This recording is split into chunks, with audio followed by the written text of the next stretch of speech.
एक ट्रेन, एक चुलबुली सी लड़की और एक उदास सा लड़का। जब ये दोनों मिले तो सिर्फ एक प्रेम कहानी ने जन्म नहीं लिया, बल्कि बॉलीवुड की एक आइकॉनिक लव स्टोरी पैदा हुई, जिस लव स्टोरी ने गीत और आदित्य दोनों को हम सबके दिलों का परमानेंट रेजिडेंट बना दिया। अरे तो अब आई थिंक कुछ ज्यादा बोलने की जरूरत नहीं है, तो मिलते हैं आज गीत और आदित्य से आपके favourite segment light camera classics, और इस मूवी का नाम है जब भी मैं।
कुत्ते क्या?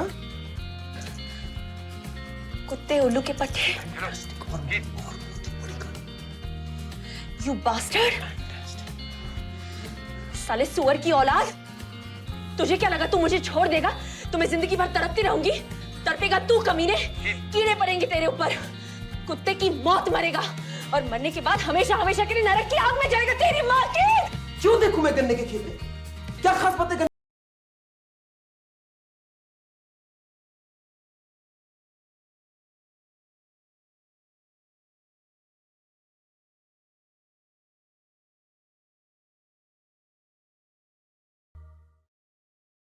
अच्छा, इसका मूवी का नाम मैं शुरू में ये कहूंगा कि मुझे बड़ा अच्छा लगता है क्योंकि यूनिक सा है। इसको कहने को हम जब मिले भी हो सकता था या व्हेन वी मेट भी हो सकता, पूरा इंग्लिश या पूरा हिंदी भी, लेकिन उनको मिक्स करके हिंदी एंड इंग्लिश एक अलग टच अच्छा आया। मतलब होंगी शायद और फिल्में भी, मेरे जहन में नहीं आ रही कोई ऐसी मशहूर फिल्म जिसका टाइटल मिक्स इंग्लिश और उसमें हुआ हो। लेकिन this is a very good point, आपने जो बोला मेरे जहन में भी नहीं आई। हाँ, तो मुझे अच्छा लगा आपके ये पॉइंट। तो ये थॉट बस मुझे पता है कि ये इम्तियाज अली की थॉट थी। हाँ, ये उन्हीं का डायरेक्शन। इम्तियाज अली, आपको मैं बताना चाहूंगी, इस मूवी के डायरेक्टर जिनकी जितनी तारीफ की जाए उतनी कम है। बेशक। हम बहुत सारे और डायरेक्टर्स की इतनी सारी मूवीज के बारे में बात ऑलरेडी कर चुके हैं जिन्होंने हमें बहुत आइकॉनिक मूवीज दी हैं, यश चोपड़ा, यश जौहर, द लिस्ट इज एंडलेस। हाँ, बट जिस तरह से इम्तियाज अली का जो एक एरा आया और जिस तरह की लव स्टोरीज बननी शुरू हुई, it's kind of a very refreshing love stories. हाँ, वही मतलब मेरे जहन में भी फ्रेश का लफ्ज आ रहा था। Yes, refreshing and fresh, refreshing. एक कॉन्सेप्ट भी फ्रेश लाते हैं वो, जो सीनरी है और एक लाइटनेस होती है, इमोशंस भी लाइट होते हैं, बहुत मेलो ड्रामा नहीं होता है। यस, एब्सोल्युटली, बिल्कुल, ये आपने बिल्कुल सही बात कही, मेलोड्रामा नहीं होता। तो ये जो ट्रायो था इस मूवी में, आप शाहिद कपूर, आदित्य, करीना कपूर, गीत एंड इम्तियाज अली, ये ट्रायो ने जो जो magic, it was pure, it was very pure, very refreshing. जिस तरह का मैजिक इस मूवी ने एक यंग जनरेशन को हिट किया, हमारी जनरेशन को हिट किया। एक होती है कुछ मूवीज सिर्फ हमारे एरा में हमें हिट कर रही है, हाँ, और पर इसने शायद, चाहे वो आप जेन जी हो, मिलेनियल हो, that's what the words are these days, हाँ, I am not very familiar, तो इस मूवी ने हर एक को हिट किया। तो इस मूवी के 3 मेन ट्रायो के बारे में आज हम बात करने वाले हैं, शाहिद कपूर, करीना कपूर एंड इम्तियाज अली। हाँ, वैसे करीना से मैं शुरू करना चाहूंगा और सबसे पहले एक डिस्क्लेमर ये है कि करीना मुझे कभी बहुत खास एक्ट्रेस नहीं लगी। हर एक्टिंग एक्सपर्टीज, मुझे लगता था उनकी बहन करिश्मा जो है एक्टिंग वाइज और डांस वाइज भी बेहतर हैं या थी उनसे, लेकिन इस फिल्म में और एक आध और फिल्म है जिनमें करीना मुझे बहुत अच्छी लगी। और जब मैं इस फिल्म के बारे में सोचता हूँ, यूजुअली आप फिल्म को याद करते हैं फिल्म की स्टोरी के लिए या फिल्म के आइकॉनिक सीन्स या ड्रामा। इस फिल्म को लोग जब भी सोचेंगे तो उसमें गीत का जो कैरेक्टर है ना, गीत की जो पर्सनालिटी है, एक चुलबुली सी लड़की, वो याद रहेगी हमेशा। यस, बिल्कुल। आप मैं इस बात पे थोड़ा सा आपसे डिसएग्री करूंगी कि Kareena Kapoor is always been a better actress than करिश्मा।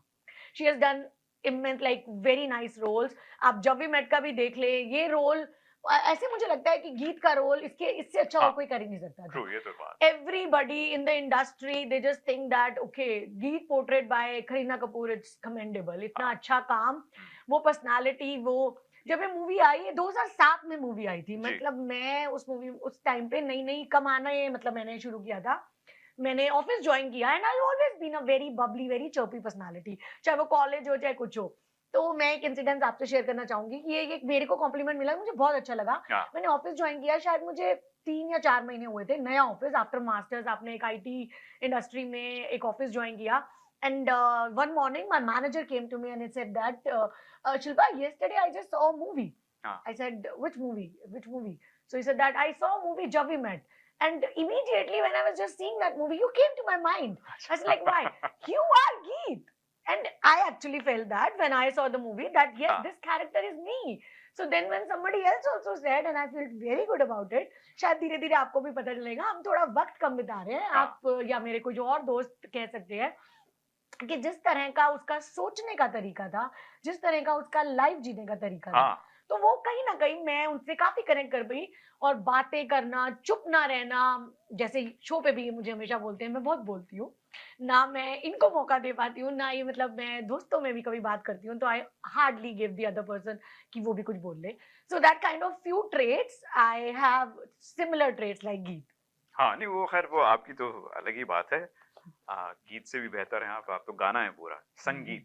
लेकिन इसमें वही ना, मैं जो बार बार उसी पॉइंट पे आता हूँ क्योंकि शाहिद कपूर का काम भी बहुत अच्छा है। उन्होंने जो अपना एक नया, पहले वो एक चॉकलेट हीरो ज्यादा मशहूर थे, लेकिन इसमें एक सीरियसनेस भी दिखाई, एक्टिंग एबिलिटी भी। I think he is one of the best actors right now जो यंग जनरेशन के। लेकिन इसमें उन्होंने एक बहुत अच्छा सीरियस वो दिखाया, एक सीधा साधा लड़का जो कि किसी लड़की की मदद कर रहा है। और इसका सारा मतलब मैं क्रेडिट देना चाहूंगी, गीत का तो है ही, एक्टिंग बहुत अच्छी की है।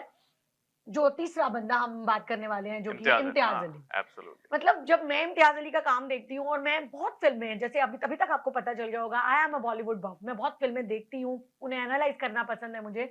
तो जब भी मैं इम्तियाज अली का काम देखती हूँ तो मुझे ऐसे लगता है he is like the Rishikesh Mukherjee of modern times. हाँ, ये कह सकते हैं। तो अगर आप ऋषिकेश मुखर्जी का पुराना काम देखें और अब आप इम्तियाज अली की मूवी, आपको कहीं ना कहीं उनको वो कनेक्शन दिखेगा कि वो अपने कैरेक्टर्स को किस तरह से स्टडी करते हैं, उनमें कैसे जान डालते हैं, कि अगर गीत का कोई कैरेक्टर उनके जहन में है तो उन्होंने किस तरह से उसे जान डाल के किया है, जैसे अब ऋषिकेश मुखर्जी की मूवीज में होता था।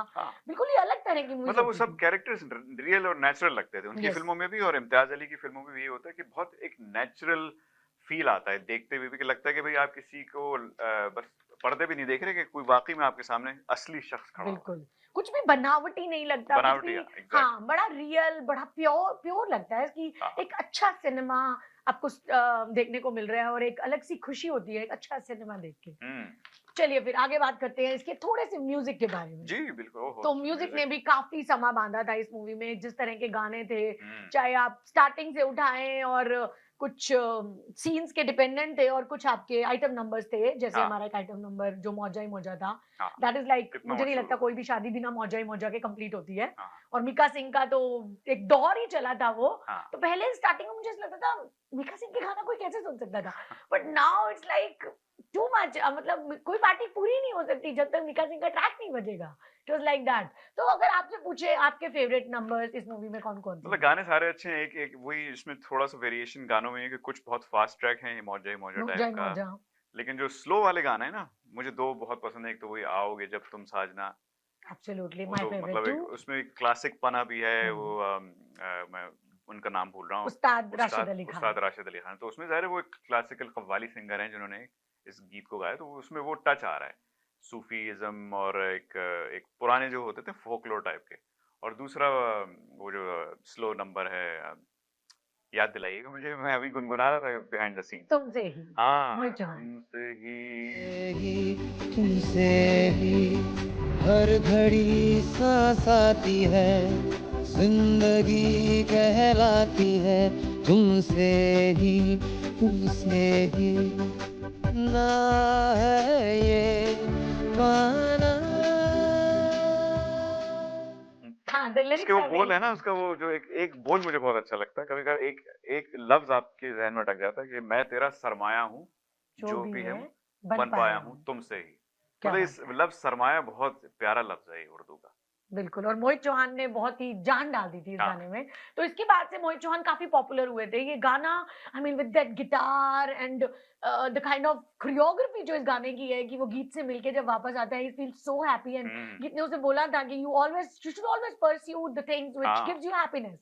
तो वो आगे कैसे बोलता है कि ये कैसे भूल गया मैं, just brings the guitar and just start हाँ। Singing and I feel so happy. That's kind of impact Geet created on Aditya and that was amazing and I love that how he fell in love, but the way he said that I actually love this thing that he loves her but जब वो उसे बोलती है कि मैं तुझे बहुत अच्छी लगती हूँ ना, हाँ। वो मेरी प्रॉब्लम है। हाँ। See, उसे पता है that the other girl still not in love with him।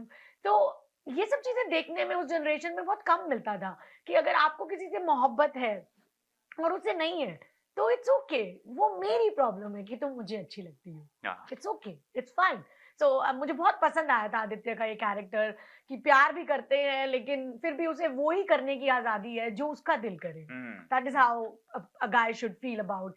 And second thing जो मुझे बहुत अच्छी लगी थी आदित्य के कैरेक्टर की, मैं सॉन्ग से पहले सॉरी मैं आदित्य के कैरेक्टर पे आ गई, कि समटाइम्स क्या होता है जब एक लड़का लड़की दोस्त होते हैं या लेट्स से मोहब्बत भी रिलेशनशिप भी होता है, तो कई बारी लड़की बहुत ज्यादा जब जैसे मैं हूँ, मैं कई बारी ओवर द लाइन क्रॉस करती हूँ, मेरी लिमिट्स क्रॉस हो जाती है जब मैं बात करती हूँ या मैं किसी के साथ हंसी मजाक कर रही हूँ तो कुछ लिमिट्स क्रॉस हो जाती है। तो उस टाइम पे अगर कोई, मैं चाहती थी मेरी लाइफ में अगर कोई लड़का हो तो वो भी मुझे इसी तरह से देखे कि it's okay, whatever she is doing it's okay, as long as she's not hurting anybody, she's just taking care of, she's very loving. But if she is like जैसे मंजीत के साथ या उसके साथ, she was a little over the top, she was just using Aditya in creating that scene. But after that too, Aditya has a very beautiful smile for Geet. So I love that thing about Aditya.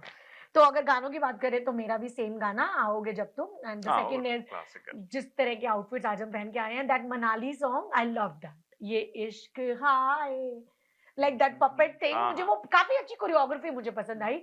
And और अच्छी चीज उसके बारे में क्या है, उस song में कोई भी बैकग्राउंड डांसर नहीं है, this all are local people of Manali who are just doing the background scores and just Kareena is doing in the between. That is one fantastic part, या इट्स वेरी वेरी ब्यूटीफुल। और अगर मैं आपसे बात करूं तो इसके कुछ बहुत ही प्यारे, बहुत ही आइकॉनिक सीन्स हैं। हाँ, इसमें देखिए आइकॉनिक सीन्स, बहुत लोग उसकी डब स्मैश भी बनाते हैं टिकटॉक वगैरह पे, तो हमेशा वो करीना कपूर के एक तो वो दो सीन उसके बहुत मशहूर हैं कि वो जो घर से भाग रही होती है और वो जो डायलॉग होता है ना कि मेरी जिंदगी है, हाँ वो वाला, और फिर सबसे वो बिल्कुल ऐसे है। हम आज ना ये हम करते हैं, so we should just make that Dubsmash, make that reel. हाँ, कि आज हम बिल्कुल वैसे के वैसे सारे इस गीत के ही हैं सारे, वो गाली देने वाला, मैं अपनी फेवरेट हूँ। लेकिन मुझे पता नहीं, मैं हमेशा एक लफ्ज पे या एक डायलॉग पे अटक जाता हूँ। शाहिद कपूर या आदित्य का जो एक डायलॉग है ना, वो जब लड़के के पास जाता है, उसके जो स्निच किया होता है अंशुमन के पास, और उससे पूछा गीत के बारे में, तो कहता है गीत कौन, तो कहता है कितने गीत को जानते हो यार। उसका वो जो कहने का स्टाइल था ना, बिल्कुल ऐसा छा गया मेरे दिमाग में, हमेशा मुझे वो डायलॉग याद रहता है उसका। Nice, impressive. तो और अगर मैं अपने सीन के बारे में बताऊं तो it's again the Aditya. I love like all the scenes of Geet for sure, that गाली वाला सीन, कुत्ते, and that hotel decent, I love that scene, the way she delivered that. मैं बात कर रही हूँ ना, of course like that scene was very nice, but my overall favourite is जब वो उससे दोबारा मिलने आता है और वो कन्फेस करता है कि तुमने मेरी लाइफ में प्रॉब्लम क्रिएट की है, तुम आज मैं जिंदा भी हूं तो तुम्हारी वजह से, you fool. So the way he delivered that dialogue, and he's looking very handsome in that black sweater and a green scarf. So is very nice, very beautifully shot in that Manali और शिमला की माल road पे shoot किया गया है, पर बहुत ही अच्छा scene है। तो मेरा वो पसंदीदा सीन है उस मूवी का, जिसमें दोनों की एक्टिंग जबरदस्त है, बहुत ही बढ़िया। चलिए, इतनी अच्छी मूवी है, इतना सब कुछ है, बात करने लगे तो गीत मेरी जबान बंद नहीं होगी, बट वक्त कम है और हम जल्दी से आपके फन फैक्ट्स पे आते हैं। तो आज इसका मैं हर बार बताती हूँ कि ये पहली चॉइस थी, वो सेकंड चॉइस थी या वो थर्ड चॉइस थी इस मूवी की। Kareena Kapoor was the only choice, I think that was the right choice, the only choice. Yes, Kareena Kapoor को ये मूवी मिली एंड आई एम ग्लैड हम एक अच्छी जब वी मेट मूवी देख पाए because of Imtiaz Ali and the trio. और फॉर दिस शाहिद कपूर, इससे पहले बॉबी देओल को ये मूवी ऑफर हुई थी, तो बॉबी देओल ने मूवी को ना तो नहीं कहा, बट करीना ने बॉबी देओल के साथ काम करने से मना कर दिया। अच्छा। तो हमें शाहिद कपूर दिखे। खैर वो तो बड़े भी बहुत लगते हैं यार उनसे।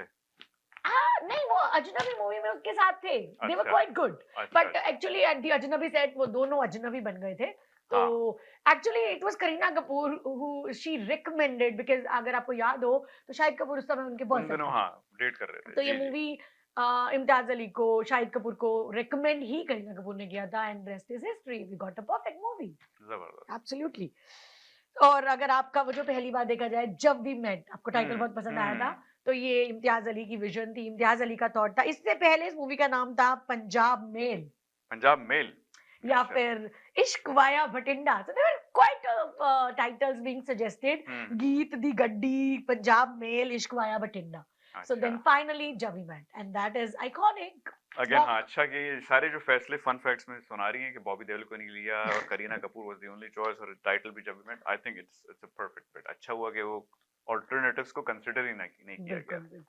तो बस यही हमारे कुछ फन फैक्ट्स थे, बहुत अच्छा लगा हमें आज आपसे मिलने के बाद। जाते जाते मैं आपको एक छोटी सी चीज बताना बनाऊंगी। हाय, I am Geet. Aditya please to meet you. My god, इतनी प्लीज मैं कभी किसी से मिलके नहीं हुई जितनी आज इनसे मिलके हुई हूँ, क्योंकि ये तुम हो जिनकी वजह से ये सारा एपिसोड रिकॉर्ड हुआ है। ब्रेक के बाद हम कुछ और डिस्कशन करेंगे आज मेट गाला पर। तो हम फिर से जल्दी जाइएगा मत, जल्दी से मिलते हैं ब्रेक के बाद। अगर आपको दुबई या मिडिल ईस्ट नुमा जेवरात की तलाश है तो आपको दूर जाने की बिल्कुल जरूरत नहीं। आज ही हमारे मिसिसागा रिजवे स्टोर तशरीफ लाइए, अल करम ज्वेलर्स। हमारे पास सोने के बेहतरीन कंगन, कड़े, झुमके, हार और सोने के सेट्स भी दस्तयाब हैं। शादी हो या मेहंदी या कोई भी फंक्शन, आपकी पसंद के तमाम जेवरात आपको हमारे स्टोर में मौजूद मिलेंगे। आज ही हमारे स्टोर पर तशरीफ लाइए, अल करम jewellers, 3465 platinum drive, unit 99, Mississauga, या फिर कॉल करें 905-828-0009। अल करम ज्वेलर्स, फरमाइश आपकी, गारंटी हमारी।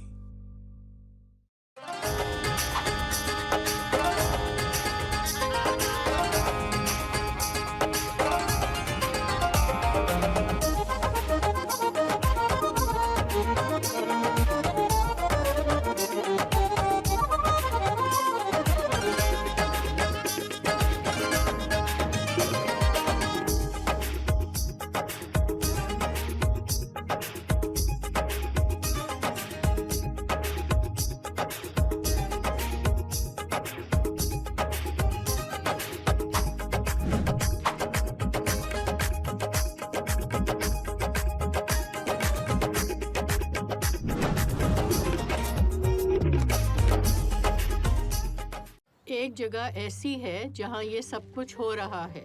एक जगह जो शुमाली कानों को जुनूब की अशिया साजी की कुव्वत के साथ मुंसलिक करके अपनी मईशत की तामीर नौ कर रही है।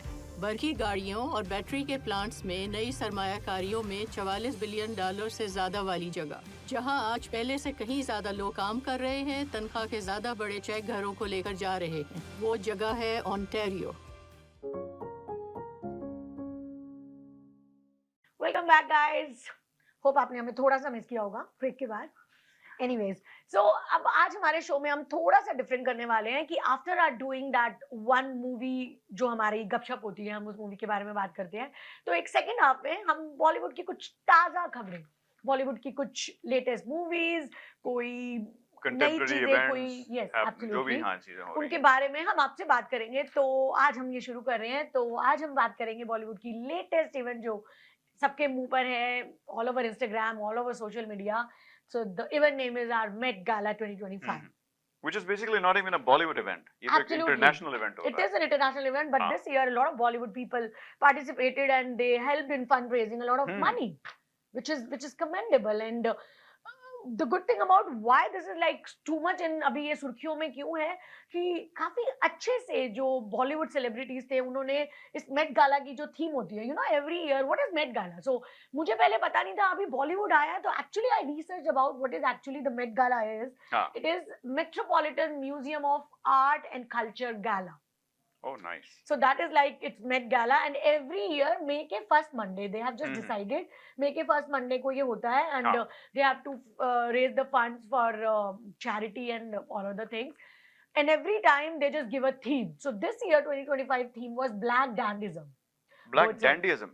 Dandism. So that was a big word for me. Actually, हाँ. I also googled. मुझे खुद भी What- नहीं पता अभी तक। I आप know बताएंगे what मुझे? does exactly the dandism means. So it is nothing but black dandism is a cultural movement जो काफी old, जब ये black people black individuals adopt and adapt individually, so they have their own trendsetters. So that was the theme of the Met Gala, and plus that theme was innovative in a way that they attached the theme called tailored it for you. अच्छा। So the theme is black dandism, but you have to tailor it for you.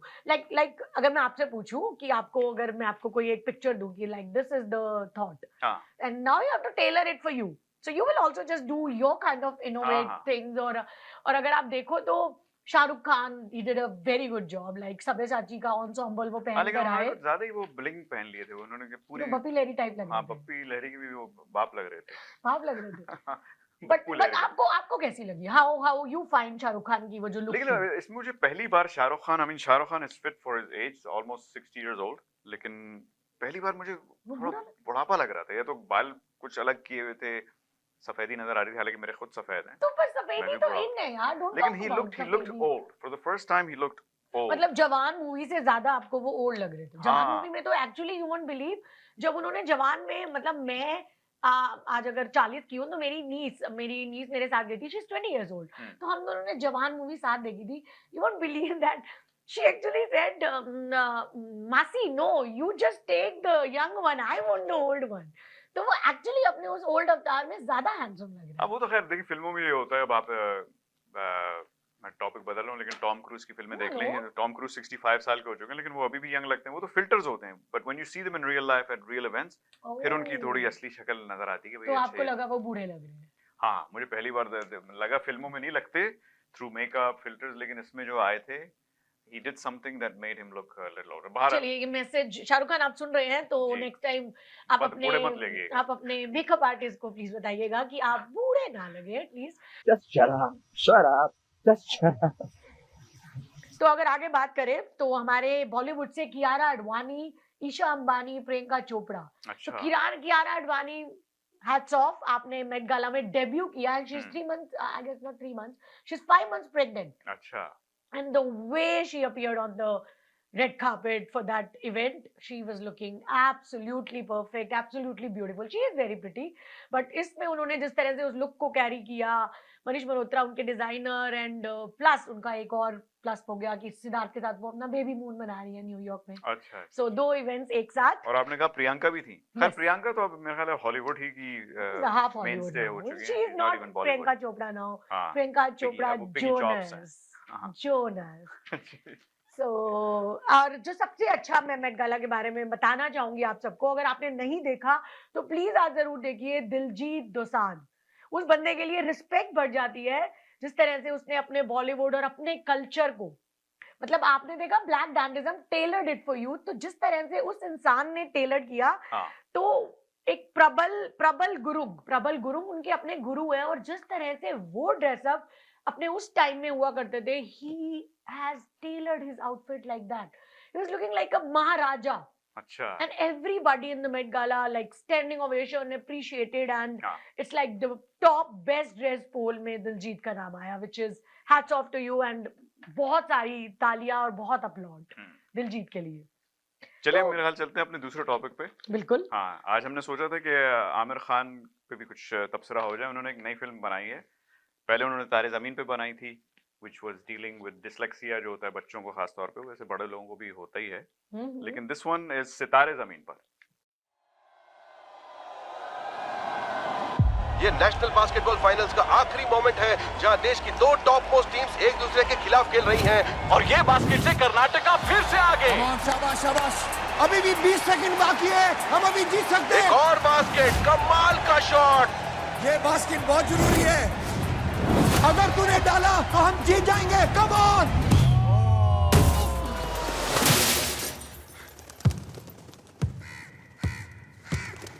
ये क्या है?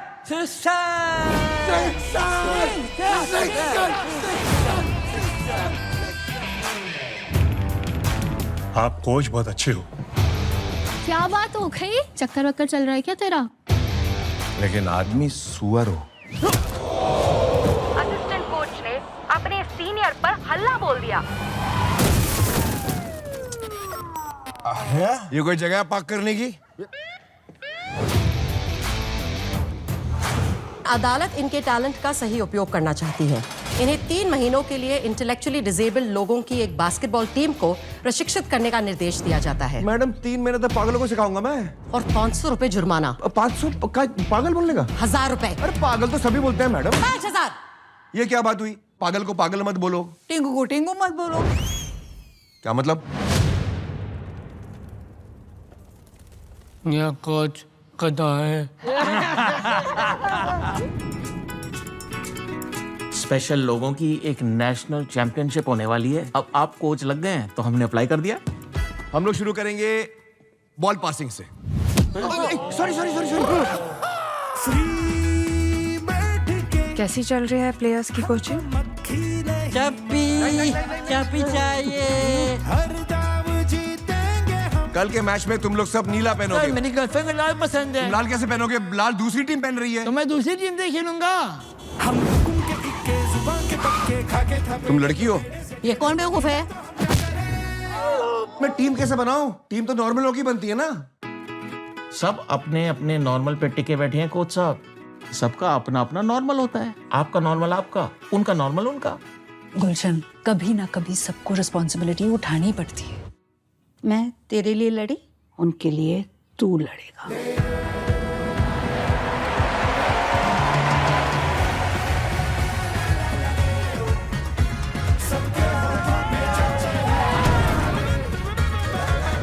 सामने वाली team बहुत ही बेकार लग रही है, उनकी बैंड बजाते हैं। नहीं, क्यों? हम जीतने के लिए आए हैं, बेइज्जती करने के लिए नहीं। Come on boys.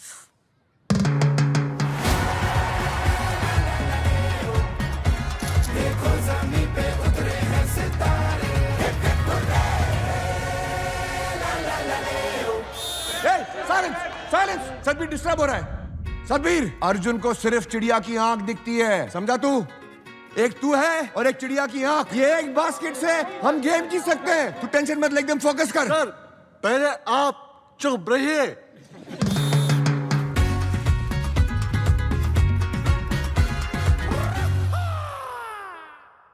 सीक्वल है उसका या प्रीक्वल हो सकता है, लेकिन it's No, it is actually a sequel. But actually, we won't call it sequel. It's a completely different storyline. But the only common thing is, there he was just, अगर आपको याद हो, तारे ज़मीन पर में, he was a teacher of a school. निकुंज नाम था उनका, निकुंज Ram. He was teacher of a school where the Down syndrome kids were, like, they were getting education. So he was teacher of a student having Down syndrome. So this is the only common thing here in this Sitare Zameen Par. He's actually making, he's a coach. He's actually making a team of Down syndrome people, Down syndrome students to play a basketball match. अच्छा अच्छा अच्छा अच्छा। So that's the only common thing. But मैं जो इस बारे में बताना चाहूंगी, मतलब मैं इतनी खुश हुई इसका ट्रेलर देख के कि ये सब चीजें, मतलब ऐसे ही आप आमिर खान को परफेक्शनिस्ट नहीं बुलाते। हाँ, मतलब परफेक्शनिस्ट तो मेरा ख्याल अगर बॉलीवुड में है तो वही है, एज एन वही एक्टर है। भी और ना एज अ फिल्म क्रिएटर। एक मैं ब्लर्ब पढ़ना चाहूंगा वर्बेटम, ये बहुत मुझे अच्छा लगा कि आमिर खान ऑल इंडिया एक मेरे ख्याल ग्रुप होगा उनका शायद फैंस का, तो उन्होंने लिखा कि whatever the outcome may be of सितारे ज़मीन पर, कि जो भी हो, in an era where everybody is busy on showing maximum gore and bloodbath in movies, Amir Khan is making a film on Down syndrome and he auditioned over 10,000 kids to cast 10 kids. मतलब उनकी level of commitment देखें कि उन्होंने 10,000 बच्चों को चुना, को audition किया और उसमें सिर्फ 10 का चुनाव किया। जब उन्हें ये हुआ होगा कि यही 10 इस रोल के लिए परफेक्ट होंगे इस फिल्म के लिए, that is what he did. So that's the level of his commitment to the subject. और कब उन्होंने ये सब्जेक्ट सोचा, see ये उनके दिमाग में तब से है जब उन्होंने तारे ज़मीं पर बनाई। मतलब अगर वो टाइटल ट्रैक आप याद करें तारे ज़मीं पर, उस सॉन्ग में आपको काफी सारे डाउन सिंड्रोम के बच्चे आपको दिखते हैं and they are performing. So that is one thing, and वो थॉट इनके दिमाग में तभी आ गई थी और तब से देखो कितने साल लग गए तारे ज़मीं पर से। अभी वो दर्शील सफारी जो हमारा इनू था, वो आज माशाल्लाह कितना जवान हो गया है, तो अब सितारे ज़मीं पर उन्होंने लाई। And that with the same thing like you said कि आजकल कहाँ मतलब हम किल दिल देख रहे हैं, lot of blood bath and everywhere it's action and so many other movies, and there you are just getting this kind of realistic cinema with the ये असली स्टोरीज है ना, ये these are subjects that matter, मतलब लोगों की जिंदगी को इम्पैक्ट कर सकते हैं, ये ऐसी स्टोरीज हैं। मतलब मैं खुद भी, मेरा एक माशाल्लाह से भांजा है जो डाउन सिंड्रोम का है, ही इज माशाल्लाह इतना, he is the most loving kid you can ever come across. तो ये चीजें लोगों को सामने लाना, क्योंकि बहुत से लोग इन चीजों से फेमिलियर नहीं होते, दूर है, मैं खुद नहीं हूँ, एक्सपोजर नहीं है। And the moment I just saw, उसमें एक जरा सा स्निपेट था, मैं भी कनेक्ट नहीं कर पाई। अगर मैं वो टाइम याद करूँ तो it was all about, I was more towards dyslexia and इनू। ही जस्ट टोल्ड अस अबाउट कि ओके डिसलेक्सिया नाम की भी एक बीमारी होती है। मतलब इनू को आप उसके माँ बाप तक नहीं समझ पाए और आमिर खान ने उस चीज को समझा और उसके माँ बाप को समझाया। कितनी बड़ी बात है, मतलब इस तरह की चीजें फिर कितनी उभर कर आई होंगी धीरे धीरे, और लोगों को पता चला होगा कि ओके मेरे बच्चे को अगर ऐसा इशू है तो इट्स ओके। कि एक चीज मैं बताऊंगी, मतलब वो मेरे को आई लाइक टू कोट कि ये चीज एक्चुअली मैंने अपने माँ बाप को भी समझाई थी। ये चीज जब ये मूवी आई थी तो वो हमेशा चाहते थे कि ईशान पेंट करता था, but what will you do with the pen, like झोला बन के घूमोगे, झोला पकड़ के घूमोगे, what gonna do with your career and all. तो एट दैट टाइम जब आमिर ने उसे समझाया कि अपने सपनों का जो बोझ होता है अपने बच्चों के कंधों पे डालना is just worse than a child labour. So इस तरह की थॉट वो अपनी मूवीज से जब माँ बाप को या किसी को भी इस दुनिया को देते हैं, तो मेरे हिसाब से इससे अच्छी कोई चीज नहीं हो सकती। मूवीज के थ्रू ये चीज लोगों को बताना, and hats off to you Aamir Khan. मैं बहुत तारीफ करना चाहूंगी और बहुत मुबारकबाद आपको ये मूवी बनाने के लिए। देंगे ऑल द बेस्ट कि इनकी मूवी चले और जो देखने जाएं लोग और पसंद भी करें। इंशाल्लाह हमारी दुआएं आपके साथ हैं। वक्त खत्म हो रहा है वरना हम और बात करते, लेकिन बहुत अच्छा रहा आपका आज शो। काफी मजा आया, ज्यादा आपसे बात करने का मौका मिला, और अगले हफ्ते फिर हम एक अगली मूवी और कुछ बॉलीवुड की ताजा खबरों के साथ आपसे फिर मिलते हैं। तब तक अपना ख्याल रखें, शब्बा खैर, गुड नाइट, और दुआ में याद रखिएगा एज ऑलवेज।